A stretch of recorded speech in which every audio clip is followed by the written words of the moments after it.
My name is Sophie Taylor. I am 32 years old, and on the day my life split in two, I stood at the doorway of a church in a dress my mother would have called cheap. My father, a powerful senator, had already made his choice. His seat in government mattered more than his seat at my wedding. He did not even bother to send flowers. My mother left me a final voicemail instead. "Your impulsive decision will ruin us," she hissed, as if loving a mechanic instead of a polished politician was a crime against our bloodline. She called my wedding an embarrassment, like I was staging a scandal instead of a ceremony. I stared at my phone, listening to her words echo in my head while guests filed in behind me, laughing, oblivious. They thought today was about love. They had no idea it was also about payback. Because while my parents were busy protecting their image, I had discovered exactly what that image was built on. Let us just say there were things buried in our perfect family that would be far more terrifying for them than a daughter who refuses to marry for status. I slipped a small envelope deeper into my clutch, feeling the thin shape of a USB drive press against my palm. I had not decided yet whether I would really use it. I told myself this was just insurance, just a reminder that they did not own me anymore. But a darker part of me wanted them to see everything, to feel the same sick panic they had spent years forcing on me. And when they finally saw what I handed them, they would. If you want to see how that envelope shattered my perfect family, stay till the end and hit subscribe. When the doors of the church finally swung open, I forced my shoulders back and stepped inside. The music rose around me, soft and hopeful, like the kind of life my parents had never imagined for me. At the end of the aisle stood Jake Carter, the man they thought was beneath us, the man who had spent more nights under a car hood than at a fundraiser. He was not in a tailored suit from some designer my mother favored, but he looked more solid, more real, than any of the polished men she had tried to push at me. For a second, I almost turned and looked at the empty front pew where my father should have been. The space felt louder than the music, louder than the whispers I knew were already starting. A senator skipping his daughter's wedding is the kind of thing that makes people talk. But I kept my eyes on Jake. His hazel gaze met mine, steady and sure, as if he were silently reminding me I was not alone, not anymore. As I walked down the aisle, my clutch brushed against my hip with every step, the envelope inside like a heartbeat I could feel in my palm. That drive held months of late-night digging, accidental discoveries, and one anonymous email that had changed everything. The family foundation my parents bragged about at every gala was not just inefficient, it was dirty. Money that was supposed to go to scholarships and shelters had been quietly redirected into shell accounts tied back to my father and his closest donors. My mother knew. She always knew. She just called it strategy. I had not planned for my wedding to become a battlefield. At first, the drive was only a line in the sand, my way of saying, "You cannot control me forever." But the more they pushed, the more my anger hardened into something sharper. The officiant cleared his throat, pulling me back into the moment. Jake took my hands in his thumbs brushing soothing circles over my skin. "You look beautiful," he whispered, and for a heartbeat I let myself just be a bride, not a senator's disappointment or a walking scandal. "Dearly beloved," the officiant began, and the church settled into a quiet hum. I breathed in, breathed out, and started to believe I could have this, that love might be enough to drown out politics and expectations. Then the back doors slammed. The sound cracked through the ceremony like a gunshot. Every head turned. My stomach dropped. My mother, Martha Taylor, stood framed in the doorway, dressed in a glittering gown better suited for a state dinner than my embarrassment of a wedding. Her eyes swept the room, cold and sharp, landing on me like a laser. For a second, The two versions of my life collided, the obedient daughter she had raised and the woman standing here holding a mechanic's hands. She walked down the aisle without an invitation, heels striking the floor in a rhythm that sounded like a countdown. Whispered murmurs chased her. I felt Jake's grip tighten, a question in his touch. Do you want to stop this? Do you want to run? Martha did not speak until she was close enough that I could see the disdain curled at the corner of her mouth. This is an embarrassment, she said clearly, loud enough for the entire church to hear. You are throwing away everything we built for you. Heat rushed into my cheeks, but I did not let go of Jake. We are in the middle of my wedding, I said, my voice low but steady. If you do not approve, you are free to leave. For a heartbeat, something like shock flashed in her eyes. I had never spoken to her like that, not in public, not ever. She leaned in slightly. You think marrying a mechanic instead of a future senator is some grand act of independence? Your impulsive decision will ruin us, she whispered, echoing the voicemail, every word dipped in venom. I smiled, but there was nothing warm in it. If we are ruined, Mom, it will not be because I chose love over status. My fingers tightened around Jake's. It will be because of the things you and Dad were so terrified I would find. Her gaze flicked briefly to my clutch, and for the first time since she arrived, I saw it. A crack in her perfect composure. Fear. Shall we continue? I asked the officiant calmly, without looking away from her. He hesitated, then nodded and picked up where he left off. The vows resumed, but the mood in the room had shifted. It was no longer just a ceremony. It was a standoff. While I spoke my promises to Jake, I could feel my mother's stare burning into the side of my face. Every word I spoke felt like a step further away from the life she had scripted for me. Every breath reminded me of the drive in my bag and the choice I would eventually have to make. And as the church held its breath between past and future, I could not help but wonder, if you were standing where I was, would you choose peace? Or would you finally let the truth burn everything down? We were pronounced husband and wife to a wave of applause that sounded almost surreal, like it was happening to someone else. Jake kissed me, the crowd cheered, and for a few blissful seconds, I managed to forget that my mother was standing at the back of the church like a storm cloud. When we walked back down the aisle together, petals falling around us, I deliberately did not look at her again. Today was supposed to be ours. Outside, the afternoon light spilled over the stone steps as guests gathered around, taking pictures and hugging us. Jake's friends slapped him on the back. My bridesmaids squealed, and someone pressed a glass of champagne into my free hand. I smiled, I posed, I laughed on autopilot.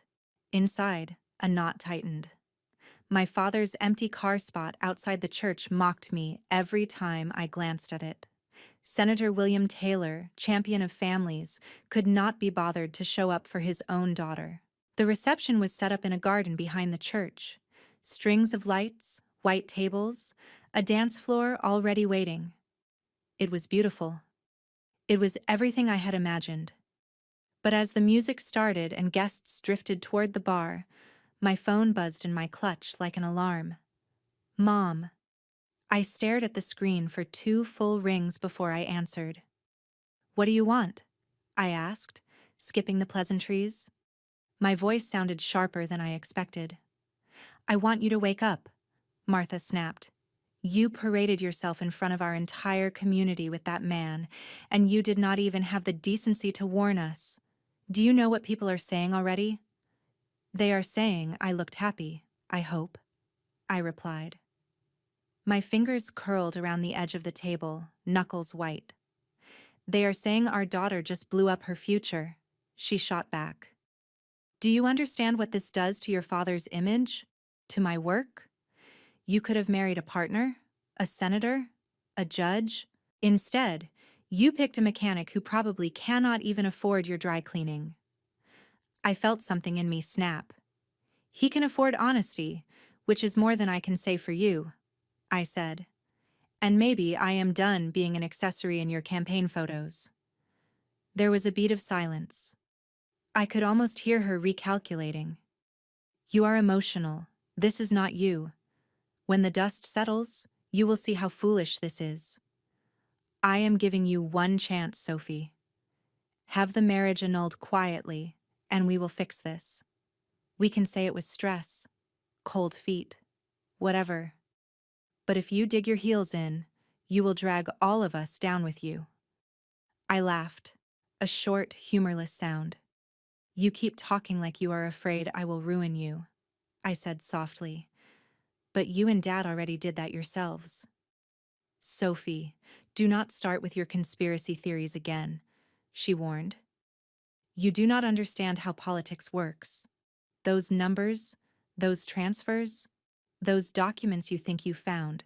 You are looking at things you cannot possibly interpret. Except I could. I had.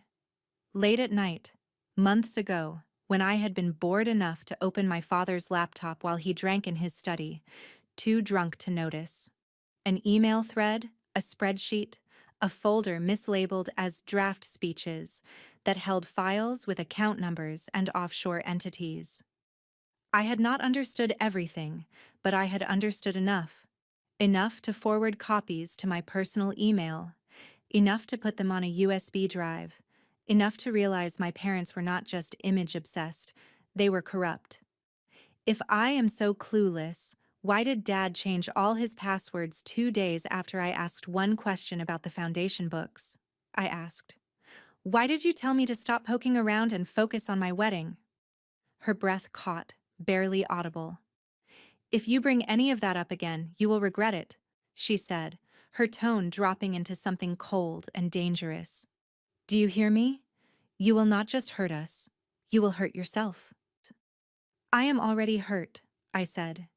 You did that when you chose donors over your own daughter. Sophie, listen to me carefully, she said. You are going to smile, dance, and act like a grateful bride tonight. Tomorrow, you will come home, alone. We will talk about how to fix this. If you do not, your father will have no choice but to protect what we have built, and that will not be pleasant for anyone. My pulse hammered in my ears. She was threatening me at my own wedding. Not with grounding, not with cutting me off, but with something much darker. Enjoy the party, Mom, I said quietly. Because once you see what I am capable of, you might wish the only problem you had was a mechanic son-in-law. Sophie, do not you dare. I hung up before she could finish. My hand shook as I slid the phone back into my clutch, the envelope brushing my fingers again. Insurance, weapon, both. Around me, guests clinked glasses and laughed under the lights. Jake was across the lawn, listening intently to one of his friends, his expression soft. He looked up, caught my eye, and smiled like I was the only person in the world. I forced myself to breathe and walk toward him. This was still our day, but in the back of my mind, another countdown had begun. Tell me, if you knew you were holding something that could destroy your family and save yourself at the same time, would you use it? By the time the sun started to dip, the garden glowed in shades of gold and pink. People were dancing, kids were chasing each other between the tables, and the band slid into a familiar, upbeat song that dragged half the guests to the dance floor. On the surface, it was a perfect wedding reception. Underneath, my nerves were frayed to threads. Hey, a voice said beside me. I turned to see Daniel, my cousin, holding 2 glasses of sparkling cider instead of champagne. You look like you are at a board meeting, not your own party. I managed a smile and took one of the glasses. Feels like one, I said. Except the shareholders are my parents and they are planning a hostile takeover. He snorted. That sounds about right for your house. Daniel had grown up orbiting our family but never quite inside it. He knew enough to see the cracks, not enough to be pulled into the inner circle. That made him safe. It also made him one of the only relatives I trusted. She called, did not she? He asked, eyes flicking toward my clutch. More than once, I admitted. She wants me to get it annulled. Tomorrow, if possible. Of course she does, he said. She has been rehearsing your life script since you were 12. First you intern on the Hill, then you marry someone appropriate, then you run for office with a perfect photo family. You just ripped page 3 out of her manual. I took a sip, the bubbles stinging my throat. She is not just angry, I said. She is scared. Of what? A little gossip? Daniel shrugged. They have survived worse. That rumor about your dad and his aide did not even stick. It is not gossip this time, I said quietly. It is evidence. Daniel's playful expression faded. Sophie, he said slowly, what did you do? I opened my eyes, I replied. Months ago, I found some files on Dad's laptop. Transfers, shell companies, money that was supposed to go to the foundation. It did not. It went somewhere else. Somewhere offshore. He stared at me, the music and laughter around us turning into a dull blur. Are you sure? I wish I were not, I said. I copied everything. I checked account names. The same donors who brag about funding scholarships are getting their money back plus favors. It is not just shady, Daniel. It is illegal. And you put it on a drive, he guessed. I nodded slowly. It is in my bag right now. I was going to destroy it at one point. Then Mom started threatening me. Then Dad forgot to invite Jake to a family dinner, and I realized they would never respect my choices unless I had leverage. Daniel exhaled, running a hand through his hair. So your leverage is the nuclear option, he muttered. Classic Taylor move, but coming from the one decent person in this family, it is a little terrifying. Terrifying for them, I said. For once. We fell silent for a moment, watching Jake spin my friend around on the dance floor, both of them laughing. He did not know the details. He knew my parents were toxic and controlling, but he did not know I was sitting on a bomb. I had not decided if I wanted him to. Are you going to use it? Daniel asked eventually. I stared at my hands. I do not know, I admitted. Part of me wants to send everything to every journalist and watch their world collapse. Part of me still hears Mom saying family first and wonders if that is exactly what I would be destroying. Family is not a brand, Daniel said. It is people, the ones who choose you. Do you really think they would not ruin you to protect themselves if they had to? I thought about my mother's voice on the phone, the way she had said, "That will not be pleasant for anyone," like a promise. I thought about the time they had threatened to cut off my college fund unless I changed my major to political science. The way my father always introduced me not as my daughter Sophie, but as my daughter who is going to do great things for this country someday. My path was never mine. It was a campaign slogan. They already tried, I said. They used money and guilt and shame. Now they are using threats.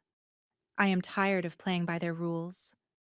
Daniel clinked his glass gently against mine. Then write your own, he said. Just be sure you can live with the ending. Can you live with yours? I asked. You walked away from the family business. You took the quiet exit.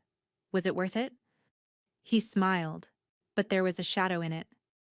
Every day, he said.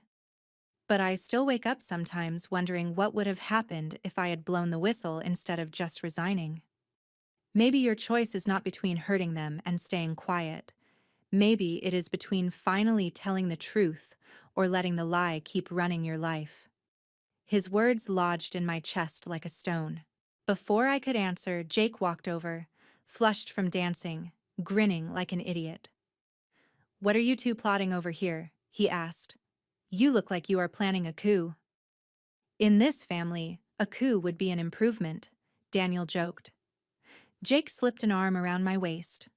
Hey, he said softly, eyes searching my face. You okay? You have been in your head all night. I forced a smile.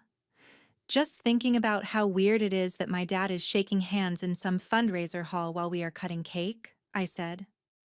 That is his loss, Jake replied without missing a beat. He can keep his donors. I have you. For a moment, the knot in my chest loosened. He meant it. He did not care about titles or headlines. He just cared about us.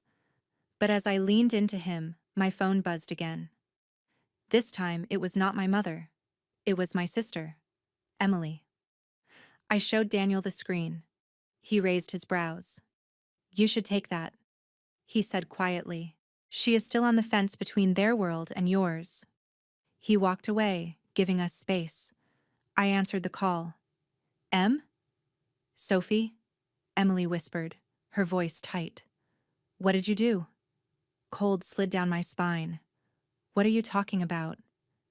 Mom is pacing the living room like a caged animal, she said. She is on the phone with Dad and his lawyer. She keeps saying if she leaks anything, we are finished. What is she talking about? What are you planning? I closed my eyes. There it was. The line they were afraid I would cross. I am planning to live my life without being blackmailed by our own parents, I said. That is all. Sophie, please, Emily begged. Whatever you found, whatever you think you know, do not do anything crazy. They are terrified. I have never seen Mom like this. She keeps saying your wedding is an embarrassment, that you are going to drag the whole family down. She wants Dad to handle it. Handle it how? I asked, my heartbeat roaring. I do not know, Emily said. But when Dad says he will handle something, people get fired or disappear from campaign photos. I do not want that to be you. I looked across the lawn at Jake, at the people who were here for us, not for my father's career. My clutch felt heavy at my side. Then maybe it is time they finally feel what it is like to lose something they cannot control, I said. Sophie, if you had parents like mine, I asked quietly, and you had one chance to stop them from hurting anyone else, would you take it? The first dance came and went, a blur of soft lights and Jake's hands steady on my waist. People cried, laughed, toasted. Somewhere between the cake cutting and the bouquet toss, I realized I was done waiting for my parents to decide my fate. If there was one thing they respected, it was power. And tonight, for once, I had more of it than they did. I slipped away from the dance floor and headed toward the side entrance of the garden where the staff came and went. The air was cooler there, the music muffled. I pulled the envelope from my clutch and turned it over in my hands. It was small, almost flimsy, but it felt heavier than any speech my father had ever given. Inside was the USB drive and a single printed note. No threats, no explanations. Just one sentence. If anything happens to me or to Jake, this goes to the press. Beneath it, 3 email addresses for journalists who had spent years trying to crack the spotless Taylor image. I had set up the rest earlier that week. A scheduled email, a cloud folder, a dead man switch I never thought I would really use. Tonight, I updated the timing on my phone, just in case. If I did not disable it by midnight, the links would go out automatically. It was a safety net and a loaded gun at the same time. You look like you are about to talk yourself out of something, Daniel said, appearing at my elbow. I jumped. Do you ever mind your own business? I muttered, slipping the envelope halfway back into my clutch. Not when my cousin is about to start a personal war with a sitting senator, he said dryly. If you are going to do this, do it with your eyes open. I have never seen things more clearly in my life, I said. They think they can bully me forever. They think they can threaten Jake, my job, my future. They forget I know exactly where their bodies are buried. If I do nothing, I am complicit. If I act, at least I am honest. Daniel studied me for a long moment. Then he nodded. Then make sure they understand you are serious, he said. Do not bluff with people who assume you are too soft to follow through. Before I could answer, a hush fell over the nearby tables. I heard the shift in the crowd before I saw her. Martha had arrived at the reception. She walked in like she owned the place, flanked by two of my father's longtime donors and a woman from his campaign staff. Every instinct in me screamed that this was not a social visit. Guests parted around her, unsure whether to greet her or pretend they did not see. She barely looked at anyone. Her eyes were locked on me. "Round two," Daniel murmured. "Want backup?" "I have it," I said, glancing toward the dance floor where Jake had already noticed her and was heading our way. "Stay close anyway." Martha reached me faster than I expected. Up close, she looked flawless as always, but there was a tightness around her mouth I had never seen before. Fear, anger, desperation. Maybe all three. "Congratulations," she said, the word brittle. "I see you went through with it." "Nice of you to join us," I replied. "Too bad Dad could not find the time between fundraisers." Her jaw clenched. "Your father is doing important work," she said. "Unlike you, trying to burn everything down because you want to play rebel bride." Jake stepped up beside me, placing a hand on the small of my back. "Martha," he said evenly, "this is our wedding. If you came here to insult Sophie, you can leave." She shot him a look like he was a stain she could not scrub out. "Do not talk to me about respect when you have dragged my daughter into your small, mediocre life," she said. "You have no idea what she is throwing away for you." "I am throwing away a cage," I said. "I am not sure that counts as a loss." Guests were watching now, pretending not to. The band had quietly shifted to something softer, giving our confrontation an unwanted soundtrack. Martha took a step closer, lowering her voice so only the three of us could hear. "Enough theatrics," she said. "We both know you are not going to do anything. You are emotional, not stupid. You will not risk prison, lawsuits, or public humiliation just to spite us." "Funny," I said. "I was thinking the same thing about you and Dad." Her eyes narrowed. "You have nothing," she said. "You saw a few out of context files and decided you are some kind of hero. Do you know how ridiculous that is?" I pulled the envelope from my clutch and held it up between us. Her gaze snapped to it like metal to a magnet. "You are wrong," I said calmly. "I have enough to end both of your careers. Enough to make every gala committee in this town erase your names from their programs. Enough to make the word Taylor trend for all the wrong reasons."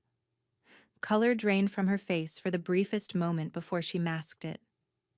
"You would not dare," she whispered.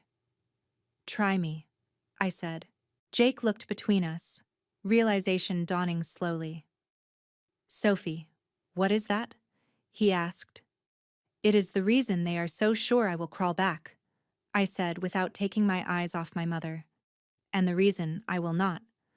I pressed the envelope into Martha's hand. She did not reach for it at first, so I took her fingers and closed them around it myself. Her skin felt cold.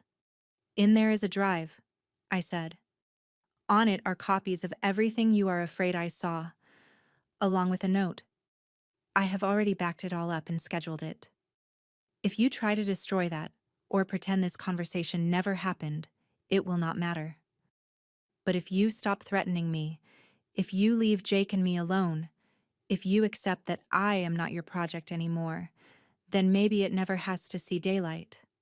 She stared at me like she did not recognize the person standing in front of her. "You are blackmailing your own parents on your wedding day," she said slowly, as if tasting the words. "I am giving you a choice," I corrected. "For once." Her fingers tightened around the envelope so hard the paper crinkled. "You have no idea what you are playing with," she hissed. "Do you think the people behind your father will let you do this? Do you think they will simply watch you hold a gun to his head?" I swallowed, forcing myself not to flinch. "Then maybe they should have picked better allies," I said. "I am done being collateral damage." Jake's hand slid into mine, anchoring me. "Whatever this is," he said quietly, "we face it together." Martha looked between us, her expression twisting. "You will regret this," she said finally. When this blows back on you, do not expect us to save you. I am not asking you to save me, I replied. I am asking you to stop trying to destroy me. She turned on her heel and walked away, the envelope clutched like a live grenade. Her donor friends hurried after her, whispering. For the rest of the evening, I went through the motions. Speeches, dances, photos. I laughed when people expected me to laugh, smiled when cameras pointed my way, but a part of me was listening for something else. My phone stayed silent for almost an hour. I started to think maybe she had called my bluff. Maybe she would toss the envelope in the nearest trash can and dare me to do my worst. Then, just as Jake and I were about to slip away for a few quiet minutes alone, my phone lit up. Dad. Then Mom. Then Dad again. 3 missed calls in under 2 minutes, followed by a text from Emily. What did you give them? They are freaking out. I looked at the screen, at the cascade of incoming calls, at the tiny clock ticking closer to midnight. When they finally saw what I had handed them, they did exactly what I knew they would do. They started calling me in a panic. I did not answer their calls. Not at first. I watched my phone light up on the table next to the guest book, vibrating against the white linen like a trapped insect. Dad, Mom, Dad again. A string of missed calls and one wordless voicemail that was just the sound of my father breathing hard through his nose, like he had just finished yelling at someone else. Jake and I slipped into a small side room the venue had set aside for us, a quiet space with a couch, a mirror, and a vase of flowers that suddenly felt wildly out of place. The music from the reception was muffled through the walls. It should have been the most peaceful moment of the night, just the two of us catching our breath. Instead, I was staring at my phone like it was a live bomb. Talk to me, Jake said gently, closing the door. Whatever is happening with them, I want to know. I had spent years trying to protect him from the worst parts of my family, the arrogance, the manipulation, the way every kindness came with strings attached. Tonight, hiding it felt pointless, maybe even dangerous. I took a deep breath. Remember how I told you the foundation my parents run is not as noble as it looks? I asked. He nodded slowly. You said there were shady donations, money disappearing. It is worse than shady, I said. It is criminal. Kickbacks, shell companies, tax evasion. I found proof months ago. I copied it. I kept it. His brows knit. And that envelope you gave your mom? Contains enough evidence to ruin them, I said, and a note explaining that if anything happens to me or to you, everything goes to the press automatically. I set up a timed release. I can stop it, or I can let it run. Jake stared at me like he was seeing a stranger. Then, slowly, realization softened into something else. Respect. Fear. Maybe both. So when you say terrifying, he said quietly, you are not talking about a bad headline. You are talking about the end of their careers. And maybe a prison sentence, I added. For people who think they are untouchable, there is nothing scarier. My phone buzzed again. This time, I answered. Finally, my father snapped, his voice sharp enough to cut through the static. What the hell do you think you are doing? Enjoying my wedding night, I said. Or trying to. This is not a joke, Sophie, he said. Your mother tells me you handed her some kind of drive. You will tell me right now that this is a misunderstanding. It is not, I replied. I know about the foundation, the offshore accounts, the donors, all of it. Silence. Not the shocked kind, the calculating kind. I could almost hear him sorting through strategies in his head. Denial, minimization, intimidation. He had used all of them on reporters, on opponents, on colleagues. He had never needed to use them on his own daughter. You do not know what you are talking about, he said finally. Those documents are taken out of context. You think you are some kind of whistleblower? You are a girl who got into files she should not have seen. I am a woman who knows how to forward emails and save attachments, I said. I am not stupid, Dad. I traced the accounts. I checked the names. You did not even bother to hide some of them very well. His voice dropped. Do you have any idea what happens if this gets out? Yes, I said quietly. You lose your seat. Mom loses her influence. The foundation gets investigated. Some people go down with you. Maybe you go down alone. Either way, the image of Senator Taylor, champion of the people, dies. And you think you walk away clean? He asked, incredulous. Do you think anyone will believe you did not benefit from this? That you did not know for years? They will drag your name through the mud too. Your husband, your future children. You are not holding a weapon, Sophie. You are holding a grenade with your name carved into it. My throat tightened, but I did not let the fear in his words take root. I already live in your fallout, I said. I have been doing that my whole life. The difference now is that I am not willing to keep your secrets for free. Jake stepped closer, lacing his fingers with mine. I put the call on speaker. If my father was going to threaten me, Jake deserved to hear it. What do you want? My father asked, each word clipped. It was not a question of curiosity. It was a negotiation. I want you to leave us alone, I said. No more threats. No more attempts to control where I live, who I marry, or where I work. No more using money as a leash. You think that is enough? He scoffed. You think you can blackmail a sitting senator into giving you a quiet life? I think you are more afraid of losing everything than I am, I said.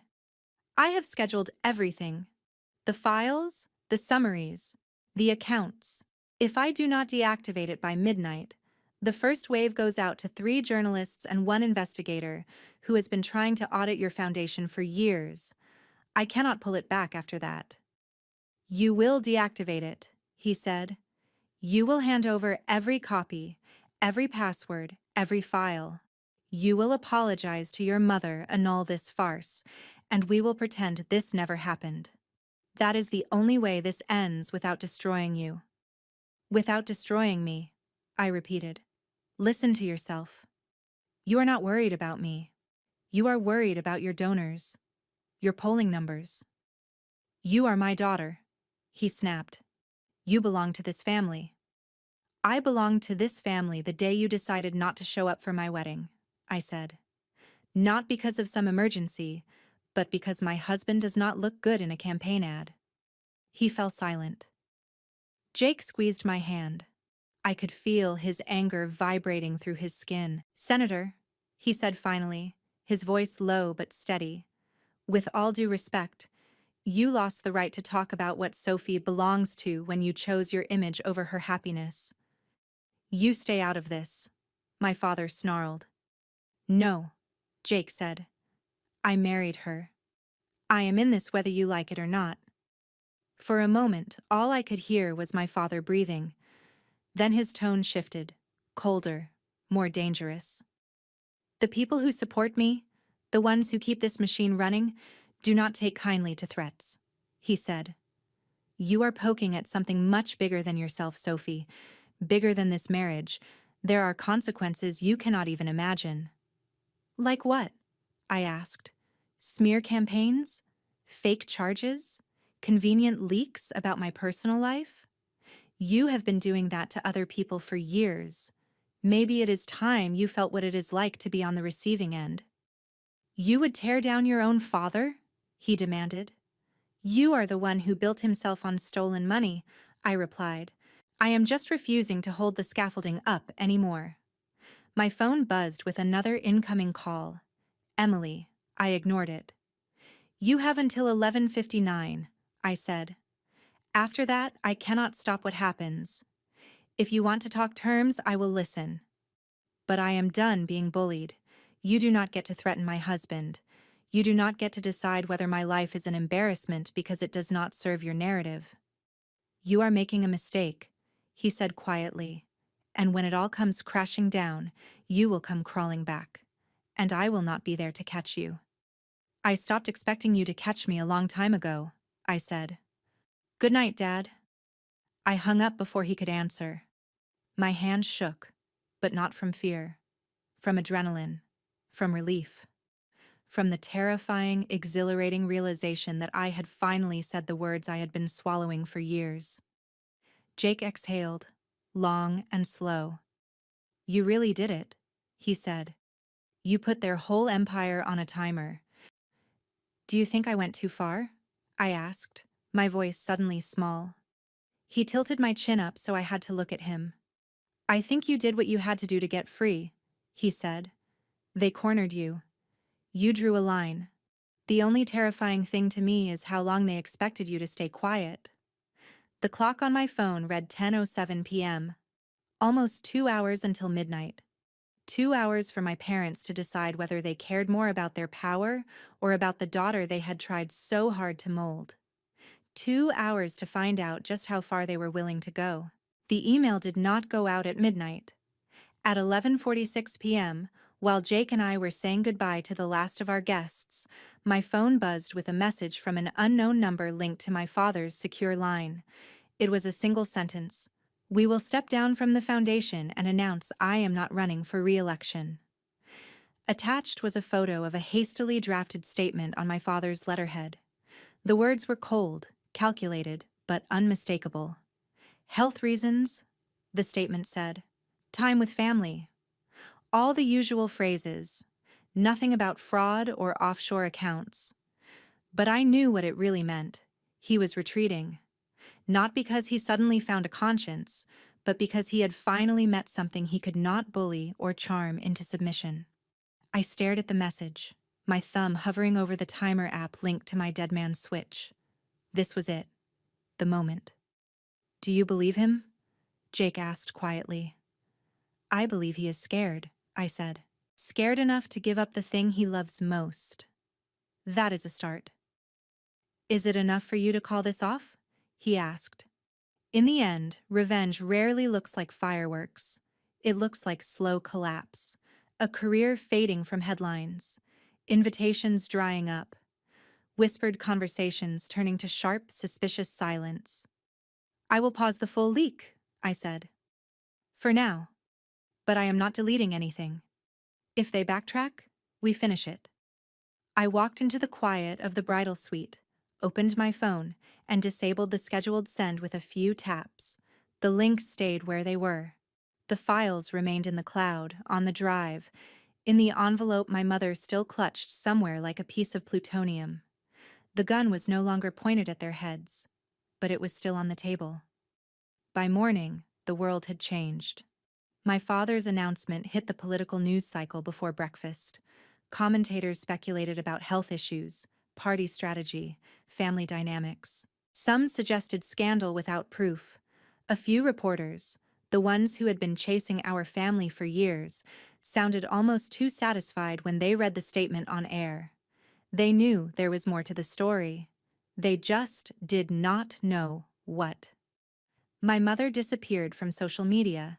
Invitations to panels and charity events postponed due to unforeseen circumstances.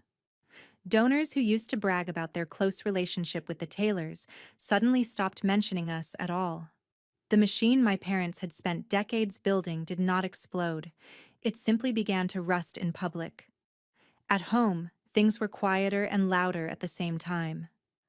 Emily called 3 days after the wedding. They know they lost, she said without preamble. Dad threw a glass at the wall when the statement went live. Mom has that envelope locked in the safe. They are furious, terrified, but they are not calling you. They do not need to, I said. We said everything we needed to say. Maybe you did, Emily replied softly. I did not. We met at a coffee shop halfway between my tiny apartment and my parents' sprawling house. She looked smaller somehow, like the weight of carrying our family's secrets had finally settled into her shoulders. I wanted you to know, she said, fingers wrapped tight around her mug. I am looking for a new job. away from Mom, away from the foundation. I cannot keep pretending this is fine. You do not owe me that, I said, surprised. I owe you the truth, she said. You were right. I saw things. I heard things. I told myself it was not my place, that it was just how politics worked. Watching them panic after your wedding, I realized that they never would have stopped on their own. You forcing them to step back might be the only decent thing anyone has done in this family for years. Her eyes filled with tears. I am sorry I did not stand up for you sooner, she whispered. I reached across the table and took her hand. We are all just trying to survive them, I said. You are allowed to be late to the rebellion. Over the next few weeks, the distance between my parents and me calcified into something solid. They did not congratulate us on the wedding. They did not send a gift. When we sent them a photo of Jake and me in front of the courthouse where we had signed our papers, there was no reply. But there were no more threats either. No more calls about fixing this. No more warnings about what their donors might do. They understood the bargain. They would live with the quiet dread of knowing their sins could still be dragged into the light. I would live with the knowledge that I had chosen not to destroy them completely. Not yet. Sometimes, late at night, I would lie awake next to Jake and wonder if I had done enough. If letting them retreat was mercy or weakness. If exposing everything, watching them dragged in handcuffs past cameras, would have been more satisfying. Jake would roll over, hook an arm around my waist, and mumble into my hair, "You are doing the best you can with the worst hand imaginable. That is enough." My revenge did not give me a perfect family. It did not rewrite my childhood or erase years of control and manipulation. What it did was simple and enormous at the same time. It took away their ability to decide my life for me. They used to call my wedding an embarrassment. To them, it was. It was the day their daughter refused to play the role they had written. The day the image cracked. The day they realized the quiet, obedient girl they thought they owned was holding something far more terrifying than a bad headline. The truth. And now, when people ask me about that day, I do not start with the cake, or the dress, or the flowers. I start with the empty front pew, with the envelope, with the phone calls that turned my parents' voices from contempt to panic. Because here is the question I still ask myself, and now I am asking you. If you were standing where I was, holding proof that your perfect family was built on lies, would you have let it burn? Or would you, like me, choose a slower kind of revenge? One that lets you walk away with your head high while they finally learn how it feels to be afraid of the truth?